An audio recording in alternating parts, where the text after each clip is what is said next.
চোখ বন্ধ করে যাকে বিশ্বাস করা হবে সেই একদিন চোখের ঘুম কেড়ে নেবে।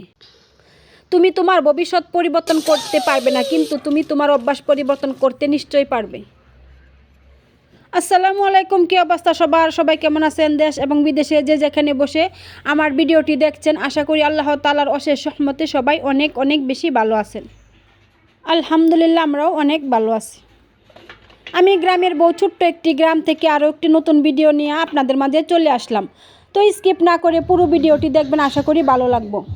আর যদি আমার ভিডিও দেখতে দেখতে ভিডিওর কোনো অংশ ভালো লেগে যায় তাহলে একটি লাইক দিবেন, আর আমার চ্যানেলটা সাবস্ক্রাইব করে আমার পাশেই থেকে যাবেন। আর তো এই মাছগুলো বড়শি দিয়ে বিল থেকে ধরছে।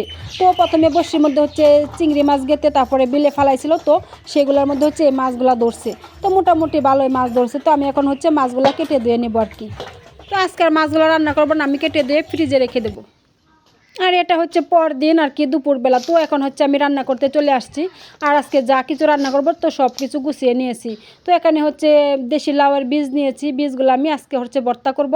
আর তো টাকি মাছ যে গতকাল আমি ধুয়ে রেখেছিলাম কেটে দিয়ে, তো সেইগুলো আজকে আমি আলু দিয়ে আর কি রান্না করব।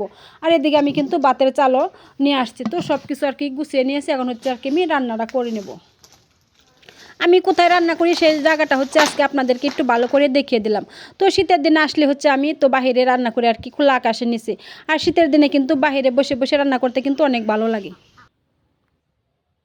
আমি কিভাবে দেশি লাউয়ের বীজ ভর্তা করি তো সেটাই আজকে আপনাদের সাথে শেয়ার করব। তো প্রথমে আমি বীজগুলো ভালো করে ধুয়ে নিয়েছি, আর এখন কড়াইয়ে দিয়ে দিছি সিদ্ধ করার জন্য। তো প্রথমে আমি সিদ্ধ করে নেব অল্প একটু পানি দিয়ে। তো আমি অল্প একটু করে পানি দিয়ে দিলাম, পানি দিয়ে আর কি সিদ্ধ করে নেব। তো আপনারা আমার সাথে থাকেন আর ভিডিওটা দেখেন আমি কিভাবে ভর্তাটা বানাই। আশা করি আজকের ভিডিওটা দেখার পর আপনারা বাসায় এই ভর্তাটা বানানোর চেষ্টা করবেন। আর এই ভর্তাটা যে এত মজা, একবার না খেলে কিন্তু আপনারা বুঝতে পারবেন না। তো আমি এদিকে লাউ বীজগুলো সিদ্ধ করতে বসিয়ে দিয়েছি, আর এদিকে আমি আলু কেটে নিচ্ছি মাছ রান্না করার জন্য। তো আজকে শোল মাছ আর টাকি মাছ আমি আলু দিয়ে রান্না করব। তো আমি আলুগুলো কেটে নিচ্ছি, আর কাঁচামরিচ পেঁয়াজ আর কি সব কিছু কেটে নেব। তো আমার লাউ বীজগুলো প্রায় সিদ্ধ হয়ে গেছে, এখন আমি নামিয়ে নেব।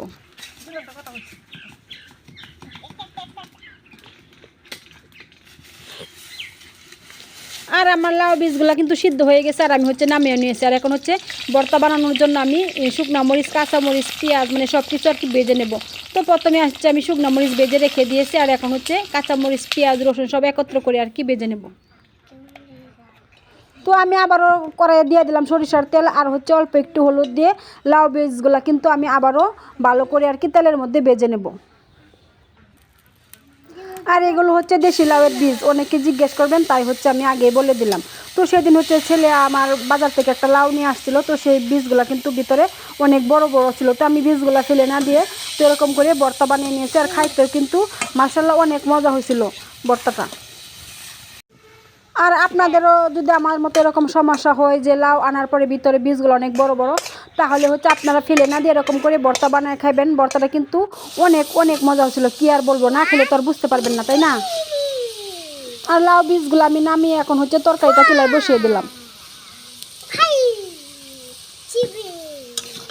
তো তরকারিটা এদিকে হইতে থাক, আর আমি এদিকে ভর্তাটা আর কি বানিয়ে নেব।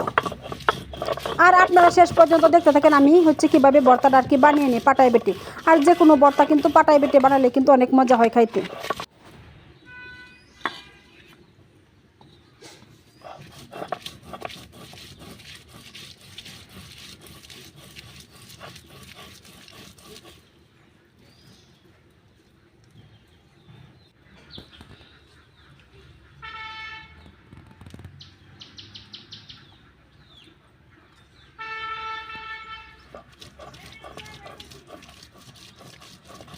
আর তো আমার ভর্তাটা কিন্তু বাটা হয়ে গেছে। আর এখন আমি দিয়ে দেবো লবণ, আর সরিষার তেল দিয়ে ভালো করে মেখে নেব। তাহলে আমার ভর্তাটা কমপ্লিট হয়ে যাবে আর কি। আর আজকের ভিডিওটা এই পর্যন্ত। সবাই ভালো থাকবেন, সুস্থ থাকবেন। আল্লাহ হাফেজ। আসসালামু আলাইকুম ওয়া রাহমাতুল্লাহি ওয়া বারাকাতুহু। আর তো ভর্তা কিন্তু বানানো শেষ। আর দেখেন দেখতে কত সুন্দর হয়েছে, খাইতেও কিন্তু অনেক মজা হয়েছিল আলহামদুলিল্লাহ।